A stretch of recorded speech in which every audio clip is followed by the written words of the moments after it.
Bon dia. Nosaltres som la Mar i la Montse, que som membres de Gràcia amb el Sàhara des dels seus inicis. I els seus inicis, ara ho recordàvem, van ser l'any 2000 que vam muntar l'associació. Per tant, l'any que ve farem 25 anys, que ens fa molta il·lusió. Perquè durar 25 anys amb una entitat... Llavors, exacte. Mira, resulta que quan vam fer els 15 anys ja ho vam celebrar i ja veus que ens toca canviar la pancarta. Sí, serà el moment de fer-ne una de nova als 25. Molt bé. Llavors, des del principi que vam participar, les primeres mogudes de Gràcia Solidària, que no recordo quants anys fa que vam fer. Al districte, sí, ja vam ser dels primers participants. No hi ha les dates perquè això no ho posem mai, però bueno, en aquell moment, llavors, hi havia projectes que s'han deixat de fer. En aquell moment, per exemple, fèiem caravana solidària, aquest s'ha deixat de fer. En aquest moment el sistema de portar material allà es fa molt més de compra in situ, per tant no es fa la ruta, que també al final saps que acabava molt material i cotxes, no? I els propis camions que a vegades... Era molta despesa i molt complicat tota la logística i és més fàcil enviar els diners i que ho comprin allà que no pas... Vam tenir un programa, un projecte molt xulo que va ser un intercanvi de joves que encara en aquest moment l'exposició que hi ha allà té a veure amb aquella viatge que es va fer un grup de gent jove al Sàhara i allò són fotos fetes pels nens allà. I un altre projecte que aquest encara continuem fent, que és el de les vacances en pau. Aquest és un projecte que... El nostre projecte. Només s'ha interromput els 2 anys de la pandèmia. Perquè no podien venir. Perquè no van venir, però nosaltres a Gràcia amb més o menys èxit, perquè potser hem tingut entre 2 i 12, em sembla, no? Vull dir que, Déu-n'hi-do, entre 2 famílies i 12, però en tot cas cada estiu hem intentat tenir nens i aquest en aquest moment és un projecte estrella.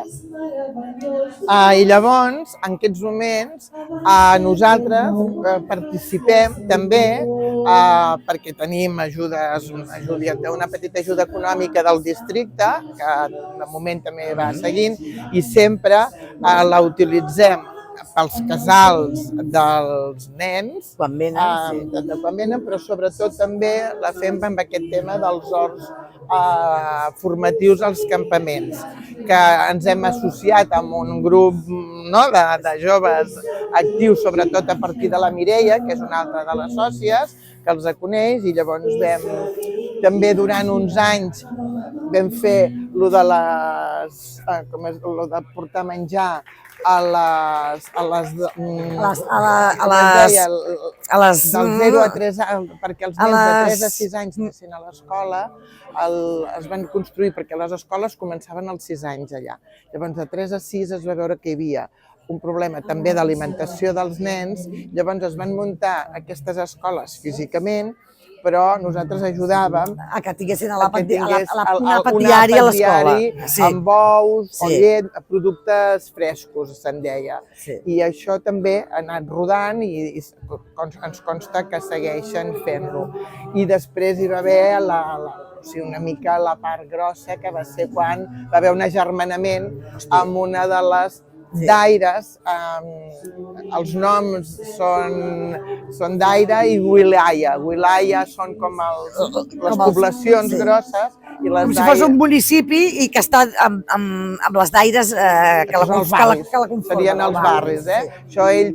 Perquè clar, tot això estem parlant dels campaments, d'un campament de refugiats que tenen 48 anys, perquè de fet estan allà, van començar els primers pobladors d'aquest, quan va començar la guerra dels Marrocs contra el Sàhara, i els espanyols se'n van anar al 76. La Marxa Verda. Per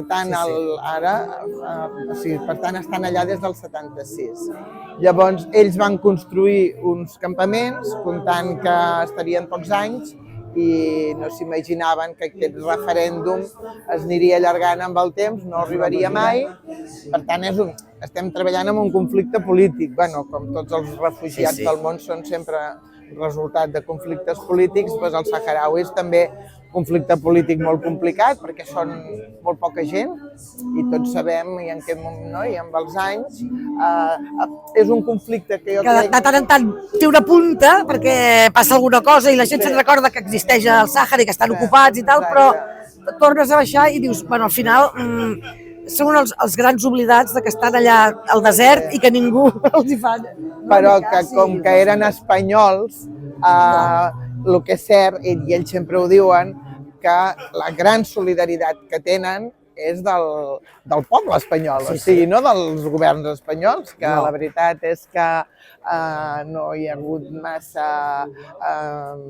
S'ha de dir que els governs socialistes tampoc mai... Després, el govern, cuidado, després hi ha molta població i de molts pobles i alcaldes que sí que són socialistes de pobles, que els hi donen, que fan molta ajuda i molt suport, però els governs per dalt... Però políticament i els que manen no s'hi han implicat mai, llavors, clar. En aquest moment, tampoc, al revés, el Sánchez, jo crec que en aquest aspecte, amb altres, però en aquest aspecte han tirat enrere, perquè va donar un suport públic al Marroc amb una proposta que els saharauis no hi han estat mai d'acord. Ells no volen una autonomia. És un país que no té res a veure amb el Marroc, que té la seva pròpia història i no volen ser súbdits marroquins. Per tant, ells volen que el Sàhara Occidental sigui un país independent i això només ho aconsegueixen si es compleix el referèndum. Però no, que cada vegada serà més complicat fer el referèndum, perquè cada vegada hi ha menys gent que tingui, que sàpigues que té un cens i que pots votar i que és molt trist, però que no veiem al final nosaltres de la història. Amb somnis. Amb somnis ens encantaria. Alguna vegada hem somiat, jo vaig somiar una vegada que sí, que estava de visita al Sàhara Occidental, de veritat, que té mar, que clar, que toca el mar, i que em trobava un dels nens que havíem tingut d'acollida i que era gran. Però clar, perquè ja fa anys I que el nen era gran, però va ser un somni. I tornant aquí a Gràcia, participem en Gràcia Solidària des pràcticament potser dels seus inicis. Estem a la Violeta, nosaltres la nostra seu és la Violeta, que estem molt bé, la veritat és que amb això tenim molta sort. Ens cuiden molt, ens sentim molt ben acollits i això, i el que intentem tenir aquesta presència al carrer per sensibilitzar i, com deia la Mar, perquè no ens oblidin, no oblidem que el Sàhara existeix i que existeix una gent que necessita una solució política, però també social, diríem, no? Que la gent també es sensibilitzi i pregui una mica de partit amb aquesta causa, perquè aquí totes les paradetes, sí, tothom ven coses per portar diners cap allà. Nosaltres, més que vendre, el que volem és que se'ns vegi, que la gent s'adoni que hi ha això encara i que ens hi fem aquestes preguntes, que això està molt bé, perquè hi ha molta gent que no en té ni idea del conflicte o sap molt poca cosa. Llavors, què fem? Els hi diem, va, agafeu els gomets, llegiu i si ho sabeu, poseu el gomet verd, si ho sabíeu de què anava però no ben bé, i si no en teníeu ni idea, i veieu que hi ha la primera, que és on està el Sàhara, què ha passat i tal, més o menys la gent ho sap, però quan arribes aquí al final, la penya al·lucina de que estiguin passant tantes coses amb el Marroc i que no som conscients. Jo crec que el que és molt interessant és que el país seu és aquest, no? El que és el seu país és tot això. Ells conserven, quan dic ells, els saharauis, conserven aquestes franges verdes, els campaments, que és amb qui nosaltres els donem ajuda, estan aquí. Argèlia els va concedir un terreny que ni te cuento, perquè quan hi hem anat és piedra dura total, o sigui, és el peor de lo peor del...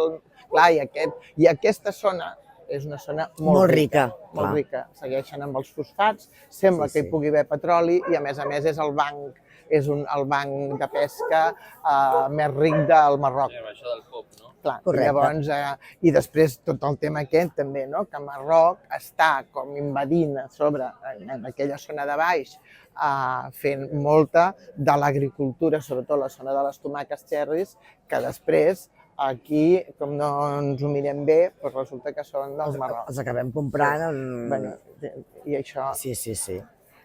Bueno, és un conflicte més dels molts que tenim, perquè ara després que ens han arribat els de Palestina, que també... Sí, que també no, és no, durillo. no, però estem absolutament solidaritzades. Sí. I de fet volíem avui convidar-los, però tenien ells Un una acte, assemblea o una alguna cosa assemblea així, i al final perquè vam pensar que en aquest moment fer una festa solidària, i que no tinguem els palestins aquí, És però trist, pensar sí. mal, però bueno, el seu és molt greu en aquest moment, i tan greu que no tenim paraules. I res, i que si hi ha alguna família que li fa il·lusió acollir aquest estiu, que... En sèrio, havia quedat amb una família, Sí. exacte, avui.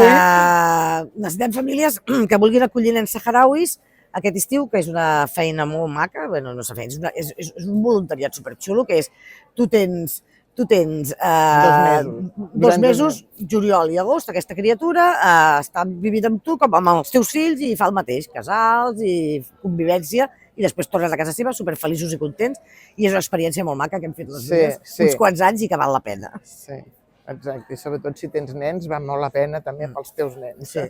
Sí, que no només dones, sinó que reps. Molt. Sí.